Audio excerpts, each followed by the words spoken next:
Hai, Assalamualaikum warahmatullahi wabarakatuh. Perkenalkan, nama saya Irma Sri Suryantini. Di video kali ini saya akan membahas mengenai strategi pemasaran. Tonton sampai habis videonya, jangan lupa untuk like, subscribe, dan share. Sebenarnya, dasar pemikiran konsep pemasaran sebagai berikut. A. Para konsumen dapat dikelompokkan dalam bagian pasar yang berbeda-beda, tergantung pada kebutuhan dan keinginan konsumen. B. Para konsumen di bagian manapun yang memilih tawaran perusahaan yang paling mampu memuaskan kebutuhan dan keinginan kebutuhan konsumen. C. Tugas perusahaan ialah meneliti dan memilih pasar yang menjadi sasaran, juga mengembangkan tawaran dan program pemasaran yang efektif sebagai kunci untuk menarik dan mempertahankan pelanggan. D. Konsep penjualan berfokus pada kebutuhan penjual, sedangkan konsep pemasaran berfokus pada kebutuhan pembeli. Penjualan disibukkan dengan bagaimana mengubah produknya menjadi uang tunai, sedangkan pemasaran disibukkan dengan memikirkan pemberian kepuasan kepada para pelanggan melalui produk yang berhubungan dengan penciptaan, pengantaran, dan akhirnya mengkonsumsinya. Kotler memberikan definisi mengenai manajemen pemasaran sebagai berikut. Manajemen pemasaran adalah proses perencanaan dan pelaksanaan konsepsi, perencanaan harga, promosi, distribusi ide-ide, barang dan jasa untuk menciptakan pertukaran yang memuaskan tujuan-tujuan individu dan tujuan-tujuan organisasi. Nah, proses manajemen pemasaran ini dapat digambarkan sebagai berikut. 1. Menganalisis kesempatan pasar. A. Identifikasi kesempatan pasar adalah suatu kegiatan untuk melakukan identifikasi mengenai kemungkinan adanya peluang yang menguntungkan dalam melakukan operasi pasar. Strategi yang dapat dipilih sebagai berikut. Yang pertama, penetrasi pasar. Cara ini, cara yang dapat ditempuh sebagai berikut. Yang pertama, mendorong pelanggan setianya untuk membeli lebih banyak jika pelanggan akan mendapatkan keuntungan yang lebih banyak dalam menggunakan produknya. B. Atau yang kedua, membujuk pelanggan pesaingnya untuk mengubah merek pembeliannya dengan merek produknya. 3. Meyakinkan orang-orang yang tidak menggunakan produknya untuk memulai mencoba produknya.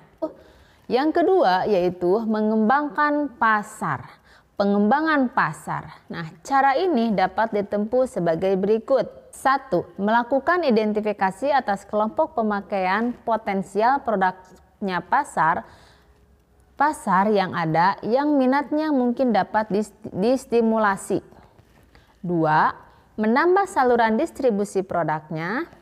3. Menjual produknya ke lokasi baru atau ke luar negeri. Yang ketiga yaitu pengembangan produk. Caranya dapat ditempuh sebagai berikut. 1. Membuat ciri-ciri baru pada produknya. 2. Membuat beberapa macam tingkat kualitas produk. Bagian B ini adalah penilaian kesempatan pasar. Pertama, sasaran perusahaan.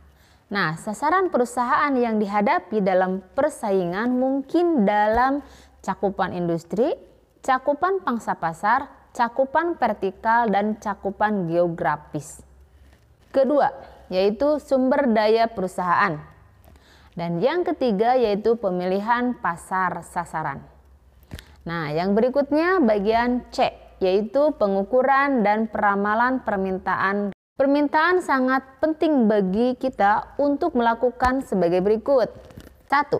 Analisis kemungkinan pemasaran. 2. Perencanaan usaha pemasaran. 3. Pengawasan situasi keadaan pemasaran. Nah, yang selanjutnya yaitu bagian D. Segmentasi pasar. Segmentasi pasar perusahaan di dalam memasarkan produknya akan menghadapi pasar yang bersifat homogen dan heterogen. Pasar yang homogen adalah pasar yang pembeliannya tidak banyak memiliki perbedaan kebutuhan dan keinginannya serta daya belinya tidak terdapat perbedaan. Sedangkan pasar heterogen adalah pasar yang pembelinya tidak ada keragaman baik kebutuhan dan keinginannya maupun kemampuan daya membelinya. Segmentasi pasar adalah pengelompokan konsumen dari pasar yang bersifat heterogen. Penetapan pasar sasaran. Penetapan pasar sasaran dapat menyangkut hal-hal sebagai berikut. Yang pertama atau A, penentuan perhitungan pada subsegmen pasar. B, pengkhususan diri pada sistem lingkungan konsumen. C, pengkhususan diri pada suatu kelompok. D, pelayanan beberapa segmen yang berhubungan. Dan yang terakhir adalah pelayanan yang meliputi seluruh lingkup pasar. Nah, yang selanjutnya yaitu F, penentuan posisi pasar. Pekerjaan terakhir setelah melakukan analisis terhadap penentuan pasar sasaran adalah melakukan analisis terhadap penentuan posisi pasar. Nah, yang kedua, meneliti dan memilih pasar sasaran. Merancang strategi pemasaran setelah meneliti dan memilih pasar sasaran, perusahaan menjadi siap untuk merancang strategi pasar. Nah, merancang strategi pasar ini dimanfaatkan dalam operasi pemasarannya. Perusahaan harus mendefinisikan bagaimana perusahaan akan berbeda dengan pesaingnya dan bagaimana akan mencapai pembeli sasarannya. Perusahaan juga harus secara berhati-hati mempelajari posisi pesaingnya di pasar sasaran maksudnya ya, yang sama guna menetapkan strategi pemasaran yang tepat dalam memasarkan produknya. Cukupkan sekian. Kalau misalnya ada pertanyaan ataupun ada keluhan, bisa teman-teman semuanya untuk mengisi di dalam kolom komentar. Demikian video kali ini. Saya ucapkan wassalamualaikum warahmatullahi wabarakatuh.